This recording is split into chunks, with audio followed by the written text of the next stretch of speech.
Tales from the Manor. For classic and reimagined tales of horror, suspense, sci-fi, and a dabble of fantasy. Today's tale: The Transfer, by Algernon Blackwood.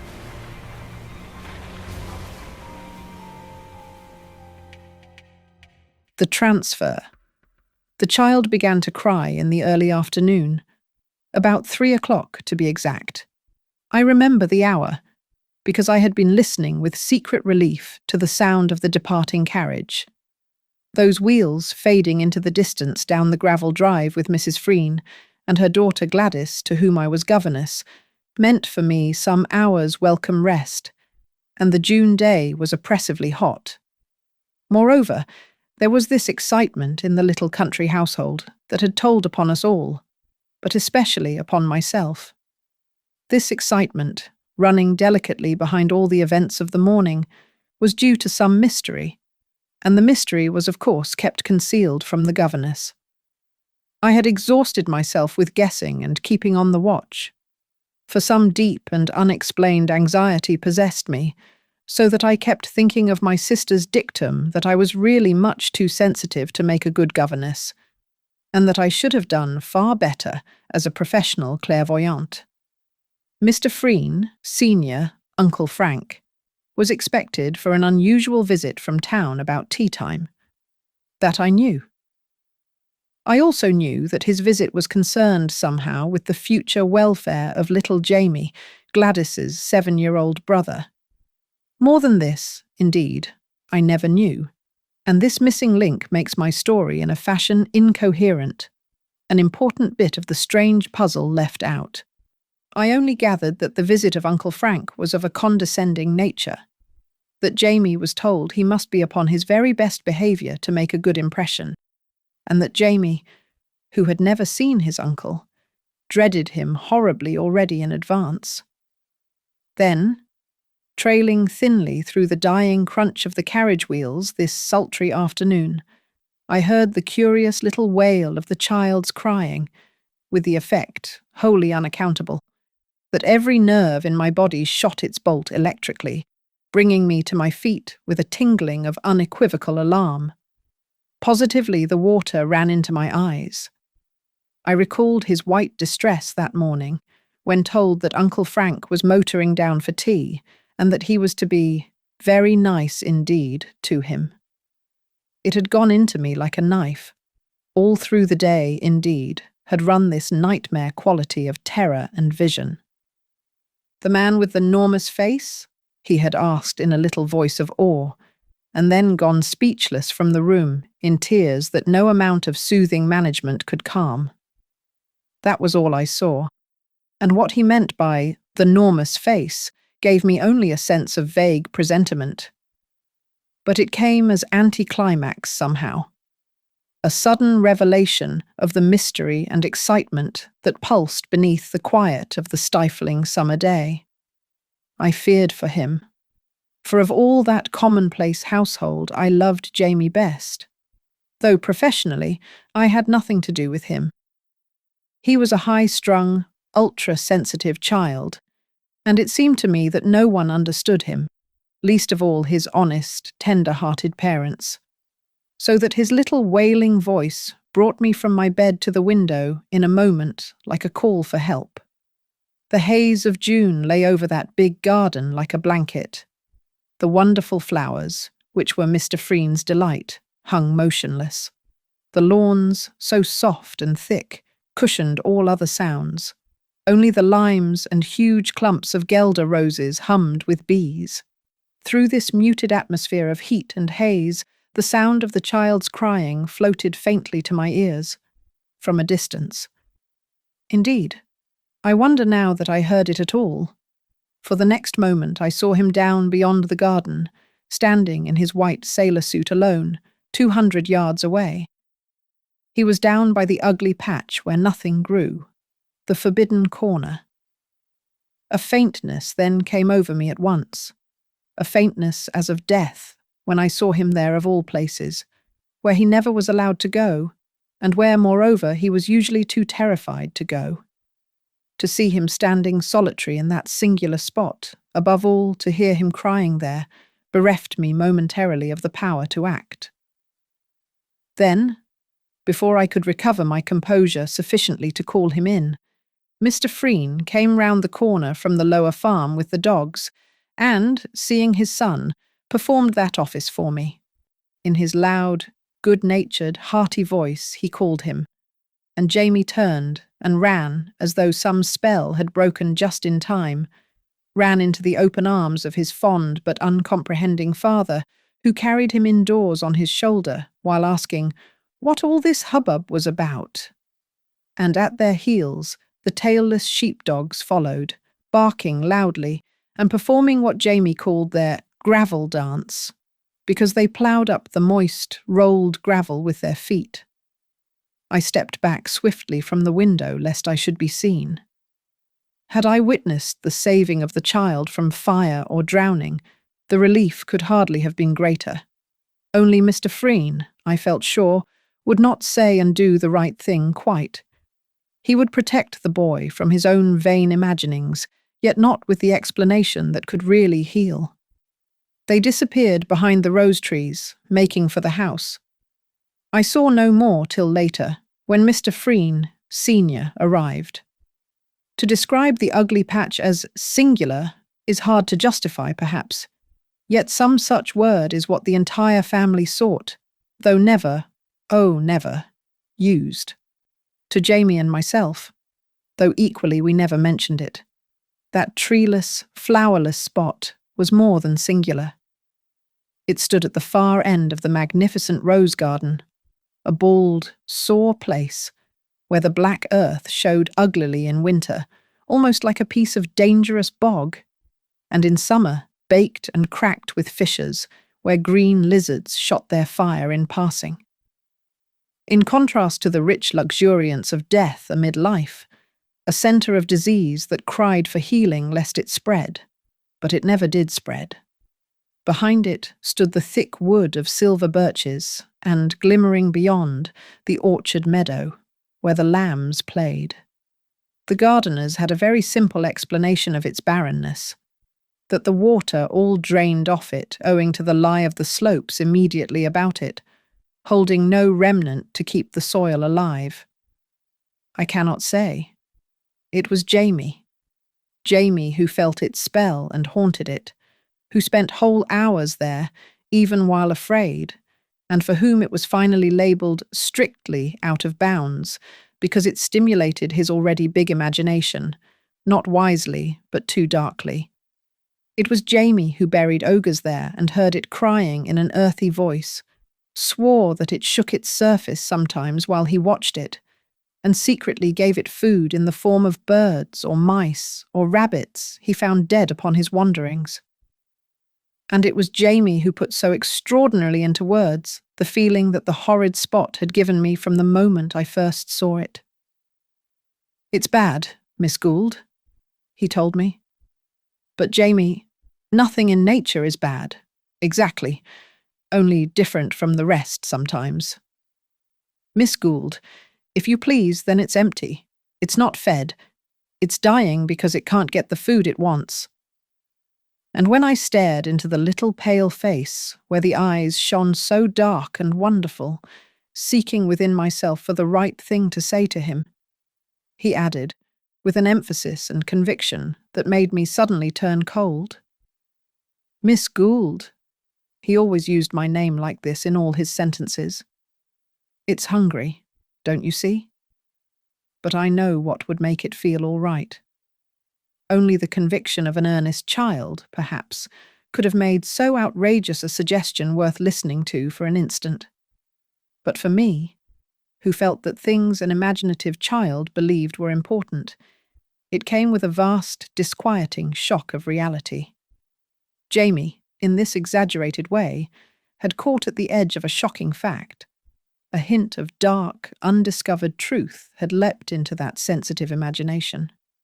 Why there lay horror in the words I cannot say, but I think some power of darkness trooped across the suggestion of that sentence at the end. I know what would make it feel all right. I remember that I shrank from asking explanation. Small groups of other words, veiled fortunately by his silence, gave life to an unspeakable possibility that hitherto had lain at the back of my own consciousness. The way it sprang to life proves, I think, that my mind already contained it. The blood rushed from my heart as I listened. I remember that my knees shook. Jamie's idea had been all along, my own as well. And now, as I lay down on my bed and thought about it all, I understood why the coming of his uncle involved somehow an experience that wrapped terror at its heart. Excuse me. If you haven't done so already, please like this video and subscribe to the channel. Thank you. And now back to the story.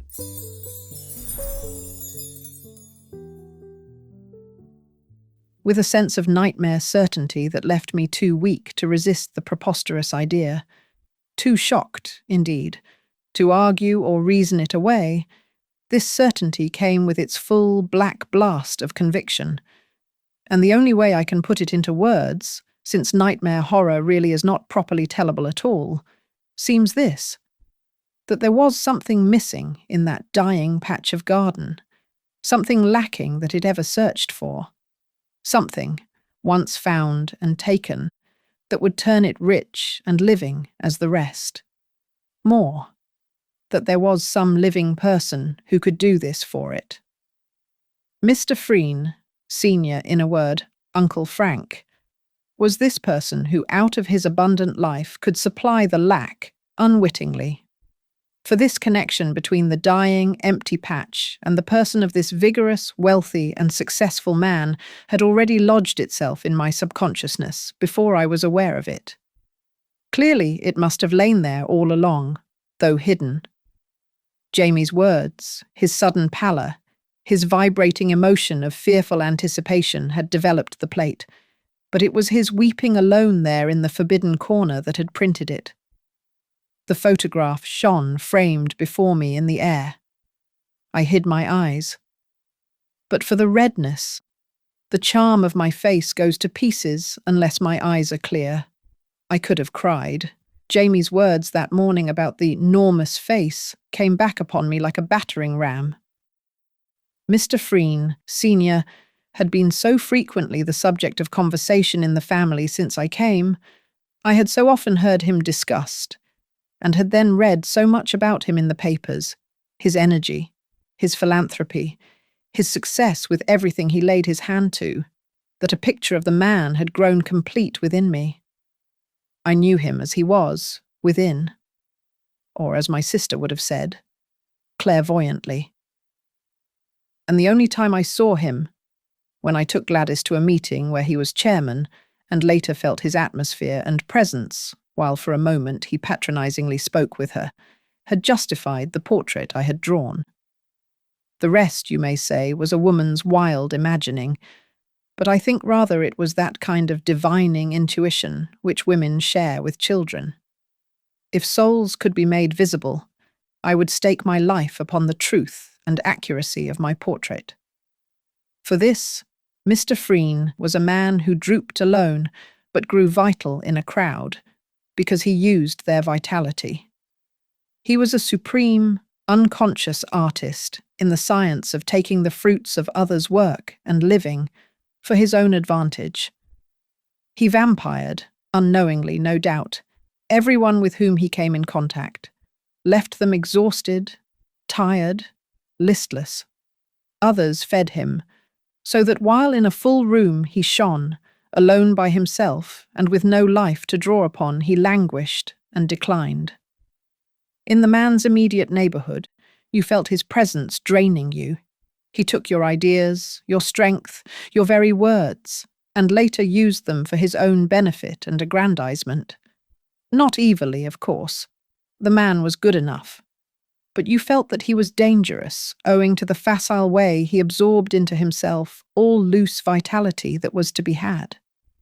His eyes, and voice and presence devitalized you. Life, it seemed, not highly organized enough to resist, must shrink from his too near approach and hide away for fear of being appropriated, for fear, that is, of death. Jamie, unknowingly, put in the finishing touch to my unconscious portrait.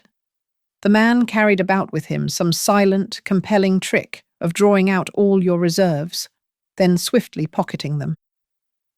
At first, you would be conscious of taut resistance. This would slowly shade off into weariness. The will would become flaccid. Then you either moved away or yielded, agreed to all he said, with a sense of weakness pressing ever closer upon the edges of collapse. With a male antagonist, it might be different. But even then, the effort of resistance would generate force that he absorbed, and not the other. He never gave out. Some instinct taught him how to protect himself from that. To human beings, I mean, he never gave out. This time it was a very different matter. He had no more chance than a fly before the wheels of a huge, what Jamie used to call, a traction engine. So this was how I saw him. A great human sponge, crammed and soaked with the life or proceeds of life, absorbed from others, stolen. My idea of a human vampire was satisfied.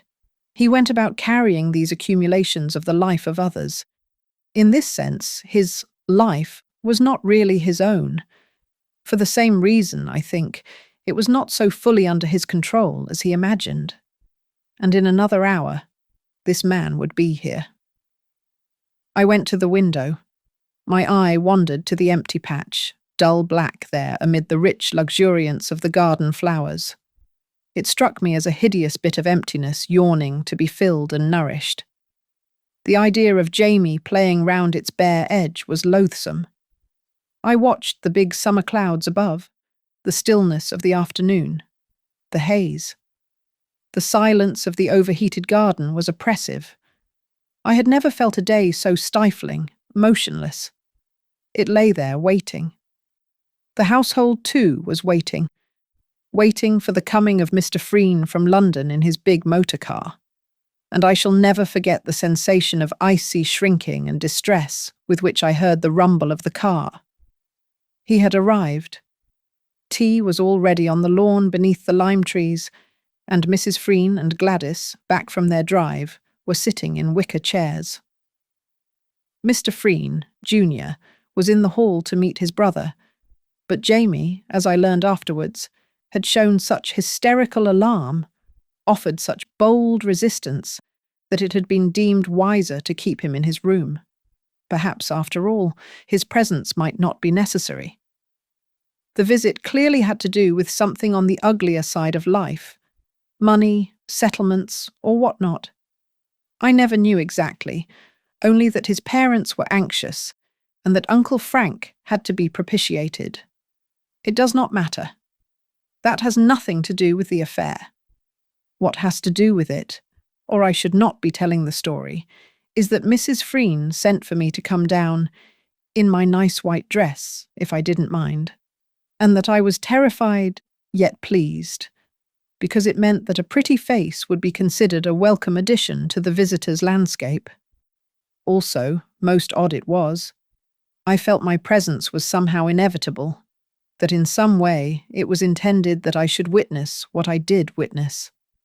And the instant I came upon the lawn, I hesitate to set it down. It sounds so foolish, disconnected. I could have sworn, as my eyes met his, that a kind of sudden darkness came, taking the summer brilliance out of everything, and that it was caused by troops of small black horses that raced about us from his person, to attack. After a first momentary approving glance, he took no further notice of me. The tea and talk went smoothly. I helped to pass the plates and cups, filling in pauses with little undertalk to Gladys. Jamie was never mentioned. Outwardly all seemed well, but inwardly everything was awful, skirting the edge of things unspeakable, and so charged with danger that I could not keep my voice from trembling when I spoke. I watched his hard, bleak face. I noticed how thin he was, and the curious, oily brightness of his steady eyes. They did not glitter, but they drew you with a sort of soft, creamy shine like Eastern eyes. And everything he said or did announced what I may dare to call the suction of his presence. His nature achieved this result automatically. He dominated us all, yet so gently that until it was accomplished, no one noticed it. Before 5 minutes had passed, however, I was aware of one thing only.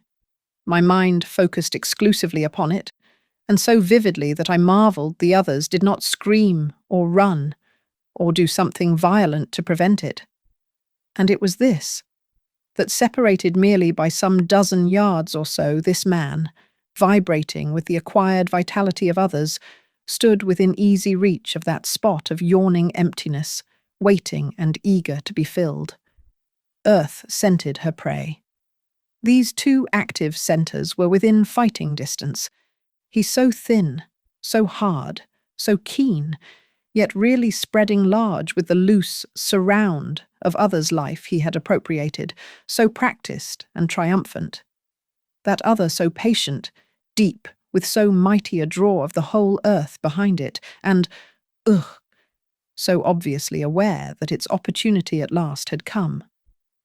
I saw it all as plainly as though I watched two great animals prepare for battle, both unconsciously, yet in some inexplicable way I saw it, of course, within me, and not externally. The conflict would be hideously unequal. Each side had already sent out emissaries. How long before I could not tell?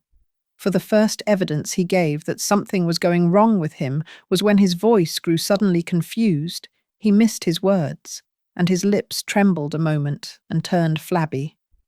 The next second, his face betrayed that singular and horrid change, growing somehow loose about the bones of the cheek, and larger, so that I remembered Jamie's miserable phrase. The emissaries of the two kingdoms, the human and the vegetable, had met, I make it out, in that very second. For the first time in his long career of battening on others, Mr. Freen found himself pitted against a vaster kingdom than he knew, and, so finding, shook inwardly in that little part that was his definite actual self.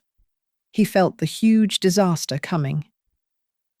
"Yes, John," he was saying, in his drawling, self-congratulating voice. "Sir George gave me that car. Gave it to me as a present. Wasn't it, Char?" And then broke off abruptly, stammered, drew breath, stood up, and looked uneasily about him. For a second, there was a gaping pause. It was like the click which starts some huge machinery moving, that instant's pause before it actually starts.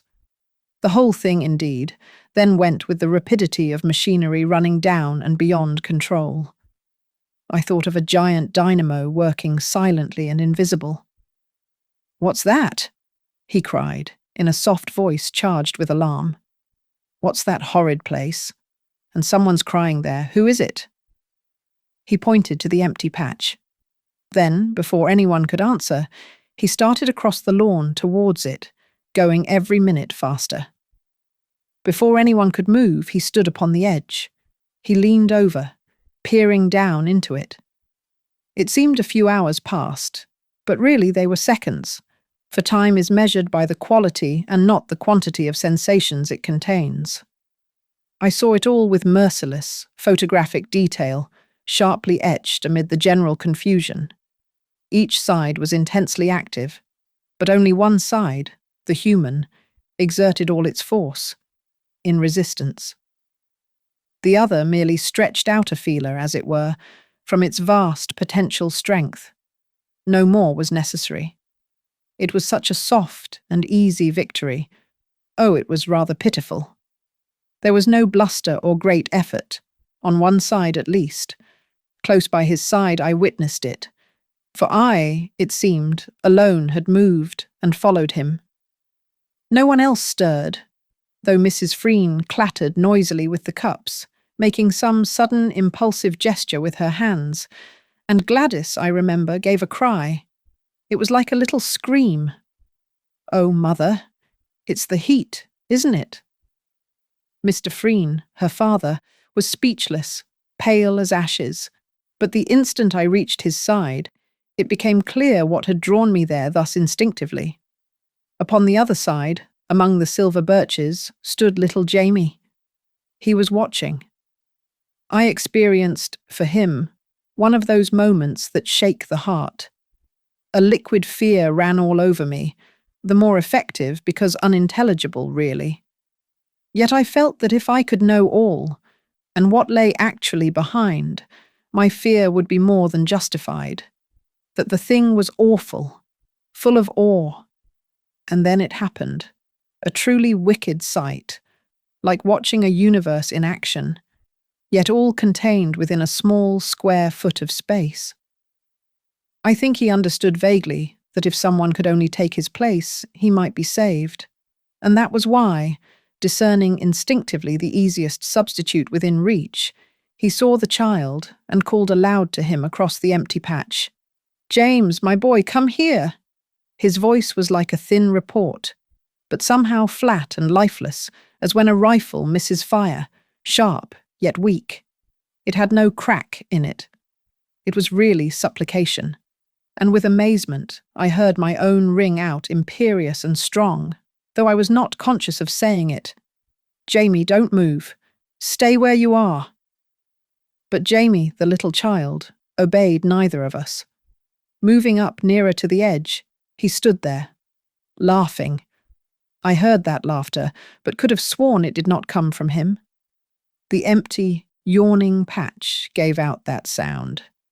Mr. Freen turned sideways, throwing up his arms.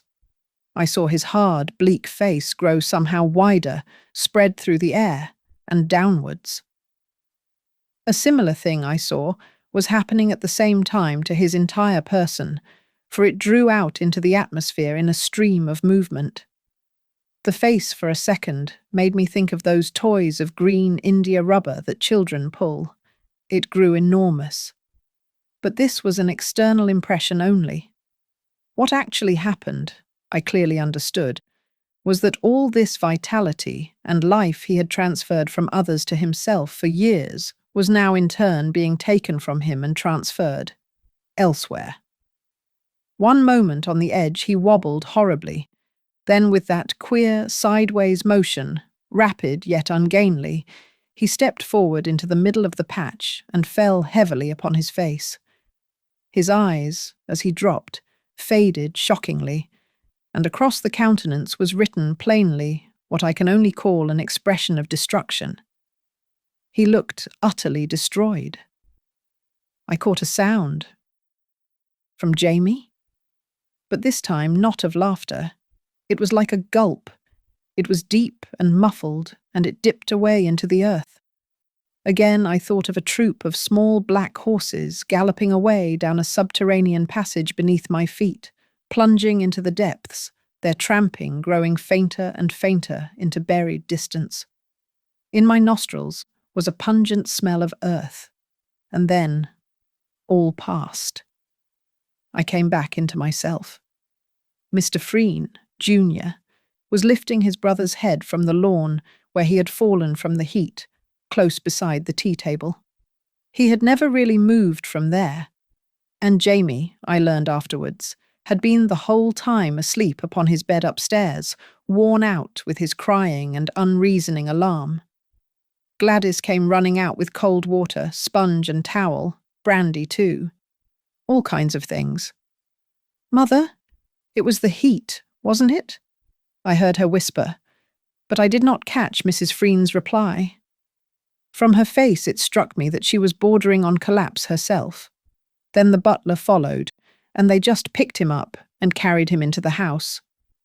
He recovered even before the doctor came. But the queer thing to me is that I was convinced the others all had seen what I saw, only that no one said a word about it. And to this day, no one has said a word. And that was, perhaps, the most horrid part of all. From that day to this, I have scarcely heard a mention of Mr. Freen, Sr. It seemed as if he dropped suddenly out of life. The papers never mentioned him. His activities ceased, as it were. His afterlife, at any rate, became singularly ineffective. Certainly he achieved nothing worth public mention. But it may be only that, having left the employ of Mrs. Frean, there was no particular occasion for me to hear anything. The afterlife of that empty patch of garden, however, was quite otherwise. Nothing, so far as I know, was done to it by gardeners, or in the way of draining it or bringing in new earth. But even before I left in the following summer, it had changed. It lay untouched, full of great, luscious, driving weeds and creepers, very strong, full, fed, and bursting thick with life.